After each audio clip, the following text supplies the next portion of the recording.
Hello everyone, Malphite here, and today I want to talk about the salary cap for the LFL and LEC teams in 2025. So first of all, make sure you subscribe if you haven't done so. And second of all, this is a Sheep Esports article by LEC Wulu saying that there is a LFL cap at 250,000 euros. For a team, which is, for the reasons of the video, the same as $250,000. You can think of it as pretty much the same currency. If you're from the NA or specifically USA. Anyways, we can see that initially the cap was supposed to be 300,000, but then it got adjusted to 250. Also, this article says that it is not anywhere official, so far it seems to be more of a gentleman's agreement between the teams, and this number only concerns the five players on a team. So this is not for coaching staff or managers or GMs and so on, so just the players on the team.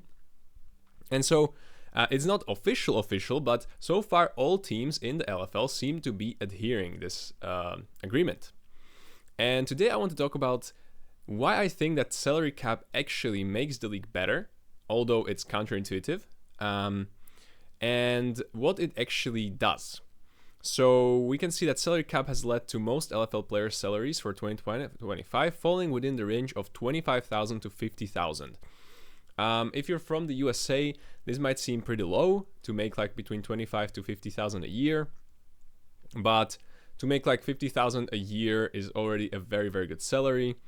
To make 25,000 a year is a bit low, but I mean, you still making it with playing video games, right? And then that is not to say that it's not a job like any other, and it's not very demanding. Sometimes you might have to work even more if you're a pro player than in other jobs and so on. But you also have gaming houses, the coaching staff, team rosters, and so on. So I think these factors become bigger motivators when the salary is lower. That's not to say that I'm really happy that players are getting paid lower or something. Like in ideal world, I think everyone should get paid as much as possible. But I'm just here to talk about the salary cap. Similar cap was introduced in LEC last year, where according to reports, the cap was set at 2 million annually. Sources suggest that this limit may decrease further in the future. So we do not know if it's already decreasing for the 2025 season, but right now it's at 2 million a year, which is, 8 times more than the 250,000 in the LFL. LEC is a much bigger league. We also do not know if this 2 million considers also coaching staff and so on, or just the 5 players. But here's something I want to talk about, the roster changes. So we know the roster cap is 2 million, let's say, right? And so when we look at the rosters, sometimes a more budget roster may actually prove to be better. So let's think about Team Heretics, for example. They got really, really big players, Wunder, Yankos, Flackett, Trimby, all big names before they had perks. They probably spent so much money on the roster, and the roster just did not end up performing well. Now they're going to get very cheap players compared to that, probably the cheapest roster in the whole league. They'll probably do even worse, right? But maybe they'll find a good rookie, and maybe they can build a better team around, 1 or 2, maybe 3 players from this team next year or something like that, right? And they're going to save money, right? So, for example, I think I do not want to talk about Rogue yet, as they did not change the team. But let's look at, for example, Giant X. I think this is a very, very solid team that would be a lot harder to compose if you did not have a salary cap implemented. Or I think even better examples would be SK Gaming and Team Vitality, because both of these teams cut their budget a lot. They got Chaeg instead of VTO, which I think is a downgrade. They got Nako instead of Photon, which maybe is a downgrade immediately, but maybe a potentially upgrade in the future because it's a very talented rookie. But overall, they cut down their budget a lot, but I think the team can still function pretty solidly. Like, some people are very, very pessimistic about this team, but I think that the vibes in the team seem to be good.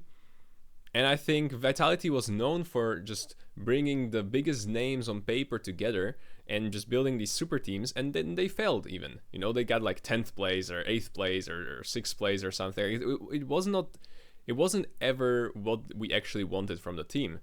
And I think when there's no expectations and your your roster is more budget and so on, it doesn't really matter. And so that's why I think Team Vitality is a good example of where I think the team is actually going to perform solid. We know that the last season, last split, they swapped Linsas instead of Douglas, and they ended up going like 9th or something, and they like end up missing the playoffs. So we did not even see them in playoffs. And for what, right? Like, their budget was so much higher. Now they're cutting down. Similar for SK Gaming, they got Genax, Reeker from the academy, they're getting Loopy. I think, you know, they're not spending a lot on this roster. This is probably very cheap roster compared to what they had previously with Niski and Irrelevant on the team. And so, yeah, I think SK Gaming is going to be pretty much the same as they used to be. Maybe I think Genax and Reeker are a bit of a downgrade, similarly as in Team Vitality, but I don't think overall performance of the team is going to struggle that much. But I think even better example of this is the LFL. And so some of you that do know the LFL teams, but even those of you that do not know the teams, I think the teams are very balanced, and overall the level of these teams is a lot closer than we had previously. Like, previously we had KC, BDS, and what do we have? BK Rogue and maybe Team Go. Those teams are still very strong, but I think overall now the teams, also their identities, just seem a lot more solid, although the names are not necessarily something like too crazy. You know, like, I don't know, like a big name is VTO, and then big name is I don't know, Exakick maybe, you know, but there used to be a lot more stacked I would say teams and rosters in the LFL. But now, even though the teams, let's say, don't have like 5 huge names, like KC used to have really crazy players. I mean, still now they have pretty crazy players, but I think the rosters look better in LFL and also in LEC. So let me know what you think about the salary cap. I'll actually make another video, not about the salary cap, but about the rosters and so on and so on. But yeah, make sure you subscribe if you are enjoying the video, and hit the like. I would appreciate it a ton. And I'll see you guys in the next one. Bye bye.